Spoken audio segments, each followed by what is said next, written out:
O nosso convidado de hoje é o Dr. Márcio França, ex-governador do estado de São Paulo. É um prazer tê-lo conosco. Prazer é todo meu voltar a falar com você, com todos os amigos que estão nos ouvindo e voltar a criar expectativa positiva, né? A gente, além de tudo, precisa sempre estar com esperança aí de coisas novas acontecendo. Foram anos muito duros e muita gente acabou com dificuldade, em especial pequenos, microempreendedores, industriais, empresários, que sofreram bastante sem tantas ajudas como outras áreas da economia, né? É verdade.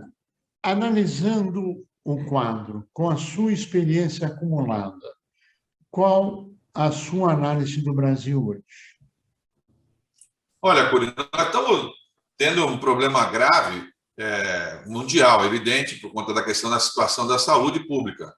Mas no Brasil, em especial, e em São Paulo, muito mais especial, nós erramos muito, né? Houve muitos erros na condução política, administrativa, e não houve antecipação a fatos, o que era importante. Quando começou o episódio lá em 2019, na China, era totalmente previsível que ele fosse atravessar os continentes e ia chegar aqui. Então, qualquer um que tivesse um pouquinho de experiência teria feito mecanismos antecipados, né, que não foram feitos, fizeram exatamente o oposto. Me recordo que em São Paulo foi convocado pelo governador e pelo prefeito da época, né, o maior carnaval do mundo, 3 milhões de pessoas na rua, a pandemia correndo solto e a gente fazendo carnaval. Ia dar o que deu, né? Depois aquela história, fecha ônibus, rodízio de carro, fecha, manda a pizzaria abrir na hora do almoço. Parece coisa de gente que não estava muito com experiência, né? E aí nós tivemos graves problemas no ano passado. Ainda houve muito recurso que acabou sendo despejado do orçamento, né? Especialmente do governo federal, mas não é suficiente, né? Porque eu vejo agora o reflexo, nós ainda vamos ter muito para frente, porque muita gente quebrou, tem dificuldade de se manter, o sujeito está com alguma esperança de recomeçar, mas tem que ter ajuda financeira, ajuda estatal, é assim que funciona em todo lugar do mundo, né? Quer dizer, você tem que, por exemplo, não se fez uma redução de impostos, ao contrário, São Paulo aumentou o ICMS, né? De praticamente todas as áreas, né? Aumentou o ICMS, quer dizer, agora está aumentando o pedágio, quer dizer, é totalmente incompatível. O presidente agora, para poder compensar a situação financeira, está fazendo um outro aumento também de imposto, quer dizer, isso não vai resolver o problema e vai estrangular ainda mais quem gera emprego, né, desanimando as pessoas. Por isso cria esse caldo ruim que nós estamos vivendo. Mas, claro que como o patamar está muito baixo, as vacinas estão avançando, a tendência é a economia crescer 5, 6 pontos a partir do ano que vem, e a gente então vai ter uma retomada. Temos que pensar sempre que se o corona tem um número 19, é porque certamente pode haver um 22, 24. Nós temos que nos precaver com fatos assim. E em São Paulo, mais do que todo mundo, porque nós temos um grande investimento em pesquisa, tecnologia. São Paulo é um dos lugares no mundo que mais se investe nisso.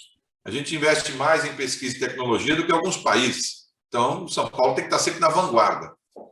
Na sua avaliação, hoje o país discute a reforma tributária e, com ela, o aumento da carga tributária, que incide sobre todas as empresas, micro, pequenas, médias, grandes multinacionais. Qual a sua avaliação, governador? Então, o erro, o equívoco que já se faz há muito tempo, de você tentar cobrir o cobertor da maneira equivocada, né? Você pode levar em consideração, por exemplo, que hoje as emendas, por exemplo, parlamentares, impositivas, que antigamente era 1 milhão, 2, hoje está em 14 ou 15 milhões por parlamentar. O relator tem 20 bilhões de emenda, 20 bilhões de emenda, né? Então, assim, são coisas desproporcionais. Nós estamos invertendo a lógica no sistema presidencialista, né? E, além de tudo, uns impostos absolutamente injustos, né? Porque, no caso do ICMS em especial, que é a principal fonte de renda dos estados, ele tem a fórmula invertida. Quer dizer, se eu comprar 1 quilo de arroz, eu pago o mesmo imposto do que a pessoa mais humilde que vai comprar 1 quilo de arroz ou a pessoa mais rica que vai comprar 1 quilo de arroz. Então, é claro que isso não é uma conta certa, né? Tem que haver uma maneira diferente de fazer isso, tem que ser regressiva, né? E tem muitas coisas que a gente relaxa, né? Abrindo mão, por exemplo, aqui em São Paulo, para você ter uma ideia, o governador Dória assumiu, acho que uns meses depois, ele propôs e aprovou, inclusive, a redução de 50% do ICMS do combustível de aeronaves.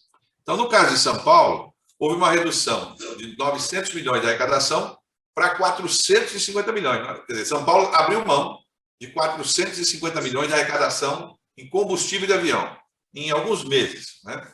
Que, claro, afeta até agora. Esse ano passado, ele aumentou o ICMS de diversas áreas, de remédio à comida, de diversas áreas, né, para tentar compensar a situação difícil que ele ficou. E agora, acabou de aumentar 8% nos pedágios, por exemplo. Então, assim, é tudo ao contrário, porque, sinceramente, você aumentar o ICMS do diesel, que as pessoas andam de ônibus, e de energia elétrica, e abaixar o ICMS do combustível de avião, claro que você favorece. Quantas companhias de avião tem no Brasil? De grande porte? 3, 4, né? A multidão não tem acesso a isso. Então, são erros de avaliação. Nós teríamos que fazer uma reforma totalmente invertida. E, sinceramente, a reforma tributária é muito importante para simplificar, mas ela deveria ter sido feita no início do governo. Fazer agora no final do governo tem pouca chance de poder estar certo, né? Porque agora vem aquele prazo eleitoral, os deputados estão pensando como é que vão sobreviver eleitoralmente, né? Estão até votando mudanças de lei eleitoral, e depois os números de pesquisa saem todo dia. Cada vez que sai pesquisa, o deputado se anima ou desanima em relação a ficar aprovando coisas no atual governo. Nós já estamos praticamente envolvidos com a eleição do ano que vem. Hoje, um dos maiores problemas apontados pela nossa pesquisa Datafolha é que os custos e a inflação está galopante e salário não acompanha, e nós estamos tendo perda de poder aquisitivo, claro, afetando diretamente consumo e afetando emprego. O senhor concorda que este é o quadro de hoje e qual a solução, na sua avaliação, que poderia ser realizada para mudar esse quadro? Bom, o Brasil tem uma tradição já que a gente acaba quase que se acostumando, né? Nós sempre fomos um país com muita vocação agrícola, pecuária, rural, porque nós temos uma grande extensão, um clima muito bom, né? O Brasil, lembrando que 500 anos atrás, quando os portugueses chegaram, as capitanias que prosperaram eram São Vicente e Pernambuco, a da cana-de-açúcar. Faz 500 anos e São Paulo ainda é o maior produtor de etanol do mundo, né? Então, ou seja, nós ainda temos essa tradição, mas seria muito importante ter um planejamento para nós termos toda a cadeia completa. Quer dizer, se a gente produz soja, nós temos que produzir a soja de ponta a ponta e entregar depois a soja já totalmente industrializada. Se a gente produz carne, somos o maior produtor de proteína do mundo, nós temos que ter essa área de ponta a ponta no nosso país, para não mandar emprego junto. Quando eu exporto o boi vivo, eu uso aqui o terreno grande do Brasil, mas eu mando emprego junto com o navio para outro lugar. Então, falta uma estratégia para isso, né? E, claro, não estou dizendo que é simples, mas no meio de uma situação de pandemia e com gente muito inexperiente gerenciando, eu acho que isso ficou meio claro a partir dessa eleição. Todo mundo chateado com a política acabou procurando alternativas que fossem de outros lados, né? Gente conhecida, que era bom empresário, ou bom não sei o que lá.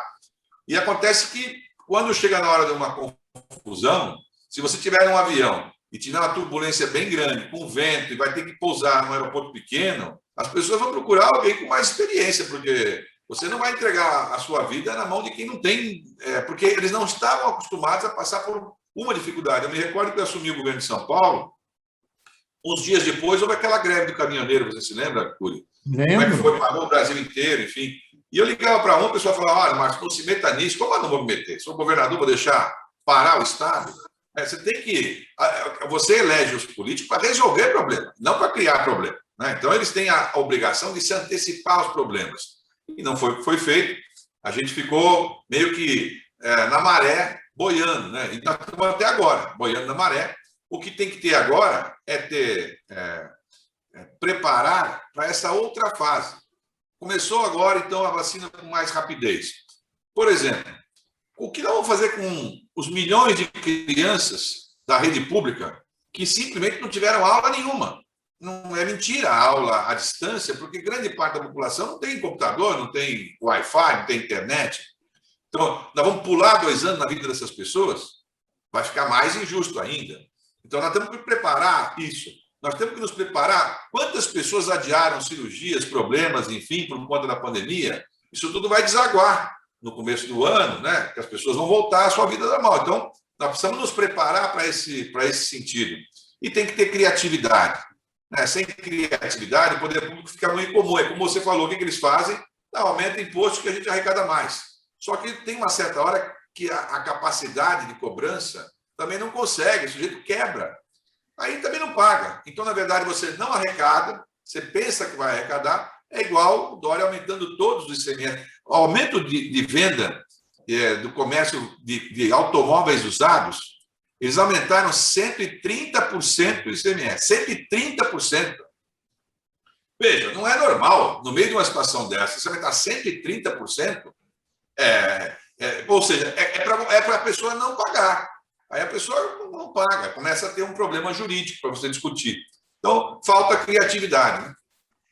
Nós estamos chegando no final do nosso tempo e eu faria a última pergunta, que é, na sua avaliação, nós temos hoje um cenário, né, anunciado na grande imprensa de conflito entre o executivo, o legislativo, o judiciário e assim por diante. O senhor vê risco de alguma ruptura institucional? Não vejo. Eu acho que, desse ponto, a eleição americana meio que tirou essa possibilidade de qualquer tipo de risco. Acho que vamos ter o processo. É claro que cada um vai tentar fazer do seu jeito, à força, enfim, mas o processo o que der nas urnas é o que der nas urnas, né? O problema é que até as urnas nós temos 1 ano e meio ainda, né? E nós temos que sobreviver nesse 1 ano e meio, né? Eles têm que ser mais criativos, colocar recursos na mão das pessoas, né? R$200, aumenta esses valores, põe mais recursos, ajuda os empresários que tiveram dificuldade. Por exemplo, tira o ICMS, governador, tira o ICMS, a prefeitura tira o IPTU, o ISS dos pequenos empresários que fecharam, que não têm condição de reabrir, tira por um período na energia elétrica, né, nas coisas que eles trabalham. Eu vi outro dia uma empresa acho que foi de cerveja, que financiou para os pequenos comerciantes. Ela está dando 1 ano de aluguel para o sujeito, para ele pagar o aluguel. Que gesto bacana, quer dizer, a pessoa vai lembrar disso para sempre. Por que o Estado não pode também fazer essa parte dele de incentivar? Eles fingem que não é com eles, e você anda pelas ruas e vê essa quantidade. Em especial vocês que são dos pequenos e médios empreendedores, industriais e empreendedores, sabem uma coisa, 70% dos empregos estão aí. Né? Quando vocês desanimam, qualquer errinho aí, 10% é 7% a menos. Né? As pessoas querem empreender. Agora, elas precisam ter um governo que elas acreditem, que elas se sintam seguras. Né? Com tantos erros ao mesmo tempo, e com essa coisa de ficarem brigando para ver quem vai ser o presidente, não sei o quê, antes de chegar no processo eleitoral, eles desanimam as pessoas.